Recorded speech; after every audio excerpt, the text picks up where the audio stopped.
Good evening, ladies and gentlemen. You're watching another edition of TBIRD TV. I'm Cooper Hopkins, your voice of the Thunderbirds, alongside men's basketball coach Che Dawson.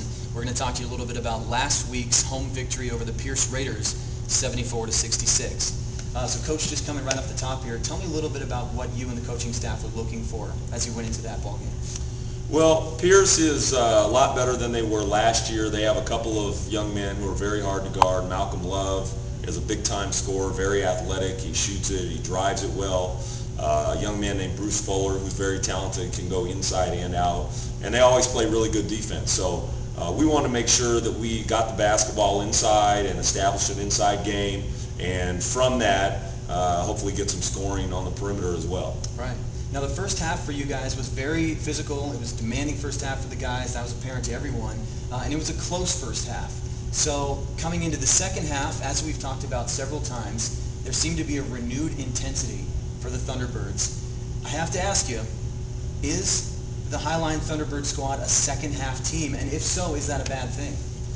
Well, it might be fair to say that at this point we're a second half team, but if that's the case, it's got to change. And yes, it is a bad thing. We're not going to beat really good teams consistently by only playing well for a half. So we've had some games where we played extremely well in the first half and not so well in the second half, and vice versa.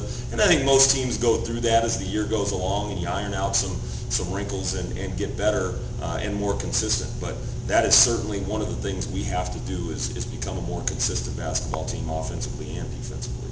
And of course you were consistent enough to get that 8-point victory, 74-66. And this is a very special edition of TBIRD TV because that victory, folks, was the century mark for head coach Che Dawson here at Highline College. First of all, Coach, just personally, congratulations on your 100th win.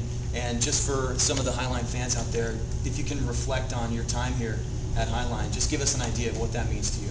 Yeah, well, thank you. You know, you hear different coaches say when they reach some type of a milestone like that it doesn't mean anything, which is frankly a bunch of crap. It does mean something. But what it means more than anything is that you've had a little bit of tenure and longevity somewhere, which usually means that there's been some consistency in the performance of your teams. And that's attributable to not just the head coach, obviously, but your staff, your administration, your athletic director, and obviously having a lot of great young men. So we hope to continue that consistency, and I hope I'm at the helm as that consistency continues. As do I. And again, congratulations. Folks, that's 100 wins, and we got to go for 101 coming up against Grays Harbor, and we'll see you next time. This is Cooper Hopkins signing off.